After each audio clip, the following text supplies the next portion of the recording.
দয়া করিয়া একবার হইলেও ও ভিডিওটা দেখুক আপনারা, আশা করি ভালো লাগবো। মাইজভান্ডার দরবার শরীফ থেকে পানির বদনা মেরে ৪২ মাইল দূরে বাঘের মুখে পড়া ভক্তকে উদ্ধার করেছিলেন হজরত গাউসুল আজম আহমদুল্লাহ মাইজভান্ডারী কেবলায়ে আলম। গাউসুল আজম মাইজভান্ডারীর এটি একটি প্রসিদ্ধ কারামত। একদিন রাঙ্গুনিয়া নিবাসী আসমত আলী নামক ব্যক্তি রাঙ্গুনিয়া কোদালা পাহাড়ে কাঠ কাটতেছিল, যেটা মাইজভান্ডার শরীফ থেকে ৪২ মাইল দূরে। কাঠ কাটার এক পর্যায়ে একটি হিংস্র বাঘ হঠাৎ এই ব্যক্তির সামনে এসে হাজির হল। হিংস্র বাঘ থেকে ব্যক্তিটি ভয়ে কাতর হয়ে গেল। বাঘের আকস্মিক আক্রমণ প্রচেষ্টায় অনন্যপায় হয়ে ব্যক্তিটি ইয়া গাউসুল আজম বলে চিৎকার দিয়ে ওঠে। আর ওইদিকে মাইজভান্ডার শরীফে হজরত শাহ সুফি মাওলানা সৈয়দ আহমদুল্লাহ মাইজভান্ডারী অজু করছেন আর আধ্যাত্ম প্রভাবে এই ঘটনা প্রত্যক্ষ করতেছেন। জঙ্গলে কাঠরিয়া আসমত আলী ইয়া গাউসুল আজম বলে চিৎকার দেওয়ার মুহূর্তেই দরবারে হজরত কেবলা কাবা অজুরত অবস্থায় বলে উঠলেন, হারামজাদা, তুই এখান হইতে দূর হস নাই। এই বলে তাহার হাতের অজুর পানির বদনাটা জোরে পুকুরে নিক্ষেপ করলেন। হজরত কেবলার নিক্ষেপকৃত এই বদনাই আকস্মাৎ শূন্য হতে এসে বাঘের মুখের উপর পতিত হয়। বাঘটি ভয়ে পালিয়ে যায় এবং ব্যক্তিটি বাঘের কবল হতে রক্ষা পায়।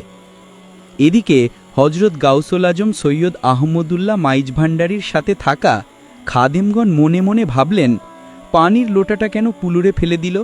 আর বদনাটি পুকুরে ফেলে দেওয়ার কারণে হজরতের অজু সম্পন্ন হয় নাই। তাড়াতাড়ি খাদেমগণ আরেকটি বদনা এনে দেন। তিনি অজু সম্পন্ন করে দায়রা শরীফে চলে যান। আর খাদেমগণ পুকুরে নেমে বদনাটি খুঁজলেন। অনেক খোঁজার পর সকলে হতাশ চিত্তে উঠে গেলেন। অলি আল্লাদের কারামত বুঝা মুশকিল। তিনি গালি দিলেন কাকে এবং বদনাই বা পুকুরে কেন নিক্ষেপ করলেন?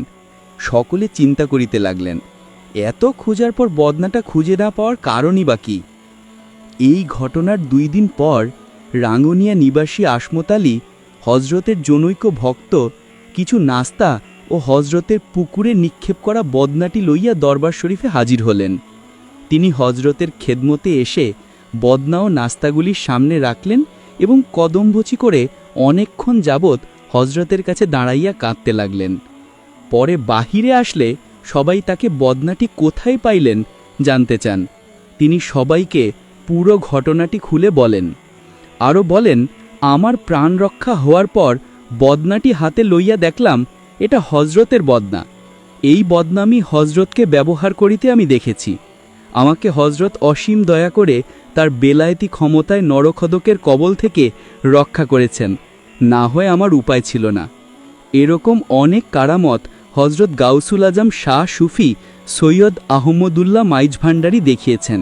তিনি একজন মাদারজাত অলি, আহলে বায়েতের সদস্য। এখনও হজরতের কারামতধন্য পবিত্র বদনাটি সংরক্ষিত আছে। সবাই এই পবিত্র বদনাটি দেখতে যান।